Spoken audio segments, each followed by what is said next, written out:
The European Council President Herman Van Rompuy pointed out earlier today that the EU is primarily aiming at ousting Gaddafi. Now, that's not what the UN resolution indicates. Do you think the EU is on a collision course with the UN here, perhaps?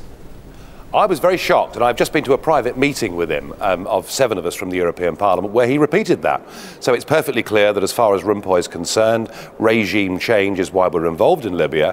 What was also surprising was that we'd all seen it to begin with as France, Britain and America getting involved in this, and it now coming under, this morning, a NATO umbrella. But what Van Rompuy made clear was that those countries would not, and in fact could not, have gone to war in Libya without the European Council approving it. So what Van Rompuy is saying is that it's the EU, as much as anybody else, that has started off this war, and that the aim is to topple Gaddafi. And I would have thought that does go against UN Resolution 1973, and I see it as a very surprising development.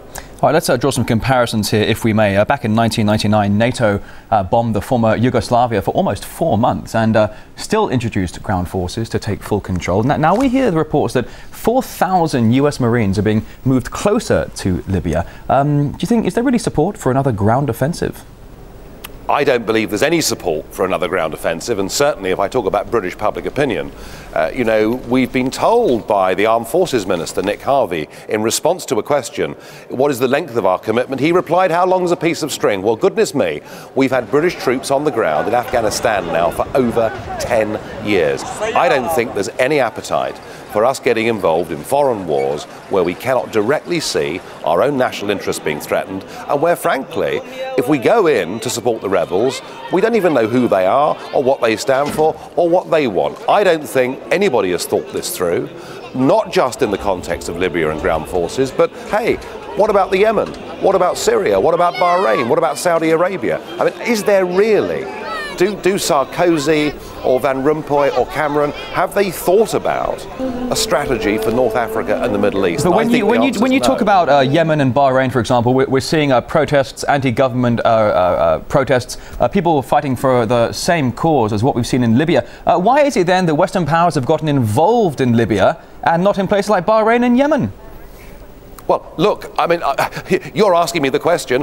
It's the same question that I want to ask as well. Surely, logically, if we've got ourselves involved in Libya because we're on the side of the rebels and we want to bring parliamentary democracy to Libya, then we have to repeat that in Bahrain, the Yemen, Syria, Saudi Arabia and everywhere else. Do we really have the will to do that? Do we have the money to do that? Do we have the military might to do that? What on earth are we doing? Now, when you talk about the will to do such a regional intervention, talking about Yemen, Bahrain and of course Libya already underway, a lack of will, you say, in Europe, but also perhaps a lack of will in the region against Western powers getting involved when they're not invited?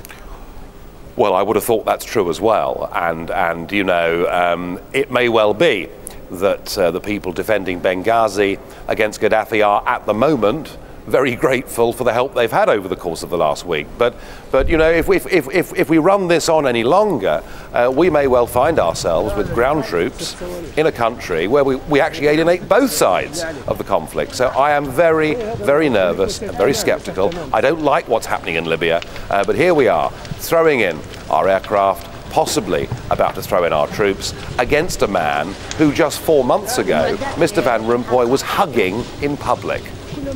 Now, why do you think Mr. Van Rompuy would be hugging him in public? Are we thinking there are some sort of behind closed doors energy dealings going on there, mutually beneficial agreements? Well, quite possibly. I mean, don't forget it was Tony Blair who did bring Gaddafi in from the cold. Peter Mandelson, of course, knows Gaddafi's son well. He's been pheasant shooting with him. He's been on a yacht in the Mediterranean with him. And as I say, there was Van Rompuy in December. I mean, the air is pretty thick with hypocrisy over this, isn't it? We could have singled out other dreadful dictators. We could have gone and attacked Mugabe or chosen all sorts of different places. So I just don't know why they picked on Libya. I don't believe they've thought it through, and if they are going to put ground troops in, then I think they're going to find in all the member states involved in this a real strong level of opposition. So you say you're not entirely sure of the true motives behind this military intervention, but there are many that are saying it's because of the 4% of the global crude oil that comes from the region. Could oil be the factor? Well, I mean, oil is clearly a factor, and oil and business was the reason that Tony Blair did bring Gaddafi in from the cold. So you have to be perhaps careful in life which friends you choose. It may be that it's oil, but look, if they're worried about that, what would happen if there was a serious insurgency in somewhere like Saudi Arabia that produces far more? All right, now, if you would, just take us back for a moment here. When British MPs voted on UK intervention in Libya, only 13 of them voted against the measure. Why so few? Well, of course. Well, of course, we saw that with Afghanistan. We also saw that with Iraq, where, with the exception of the Liberal Democrats, virtually everybody in Parliament voted for the Iraq war. And it seems that what we have in Parliament now are a political class. They all go to the same schools, they go to the same universities, they get the same jobs in research offices, they spend their careers in politics, having never had jobs in the real world, and they operate, speak and vote like sheep. We don't have enough independent thinkers sitting in the House of Commons prepared to make counter-arguments. All right, now when we look at the bombing campaigns and the missile strikes in Libya at the moment, hundreds of Tomahawk missiles and dozens of bombing campaigns have been striking so-called rebel areas. Meantime, Western powers claim, though, that these acts are to protect civilians. Does it seem to you that collateral damage is an expectable and expendable side effect?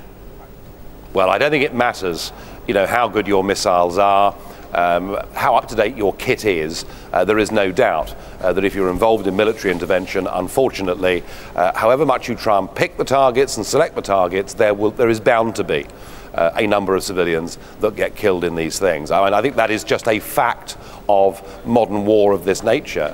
But again, we seem to be, I saw Mr. Cameron this afternoon talking about the fantastic victories we'd secured over the course of the last week. I'm not sure what to believe when I hear all of that, but certainly civilian casualties will be an ongoing part of this campaign. When you hear Prime Minister Cameron talking about so-called victories, in what context do you think victory actually translates to? Well, they seem to be measuring success in the number of tanks and armoured personnel carriers and fighter jets that they've destroyed from the air and with missiles. They seem to be saying, look, we've smashed up loads of their kit, they haven't got much of an air force left, we've killed lots of their people, and therefore, aren't we doing well? And doesn't this justify the action that we took just over a week ago? And I'm just not sure the public are ready to buy that. All right, now let's turn our focus now to that of Brussels. The past 2 days of severe protests there as the EU summit has been discussing a possible bailout of Portugal and more austerity cuts in social services there. Do you think with severe austerity cuts taking place around Europe, it's likely to possibly overshadow military involvement in Libya, or, on the contrary, make the public more sensitive to the huge spendings on the Libyan campaign? Yeah, I think when people see cuts in frontline services for whatever reasons, when people see their retirement ages going up, when people see the taxes, both direct and indirect, that they're paying going up, they've a right to question, what on earth are we doing getting involved in an open-ended commitment in terms of war with Libya that could cost us goodness knows what else? I do think the two are very closely interlinked, and I also feel that there are lots of countries this morning, and certainly in Britain, people woke up this morning and they looked at the television and bought their newspapers and saw that as Portugal is about to topple over as the next Eurozone country requiring a bailout, that is actually going to cost each British taxpayer about £400, and that actually the biggest effect on our pockets this week wasn't the Chancellor's budget, but it was the fact that the Portuguese government fell and they're about to be bailed out. So I think people have every reason to be pretty angry that they see their own costs at home going up, their services being cut, and money being thrown overseas in all sorts of projects that they wouldn't necessarily support. Now, I'd seen those reports earlier that British families will be cashing out about £400 for the broad-scale bailout of Portugal. Is the Eurozone failing, do you think? Oh, listen, the Eurozone, I've been saying for over 10 years that the Eurozone, as it's currently constructed, cannot work. You cannot have countries as diverse and different as Greece and Germany put together in a single economic and monetary union. It won't work, and they can come up with their bailout packages, and they can come up with their plans, and they can keep these countries inside the euro for now. But in the end, all they're doing is building a far bigger and a far worse bust when it comes. And I am utterly convinced that Greece and Ireland and now Portugal and possibly even Spain are now being trapped inside an economic prison where their democratic voice in terms of general elections can't be heard, where we're going to see increasing violence on the streets, and at some point in time they've got to come out of the euro, re-establish their own currencies, devalue and reschedule their debt. Otherwise, they are simply not going to survive.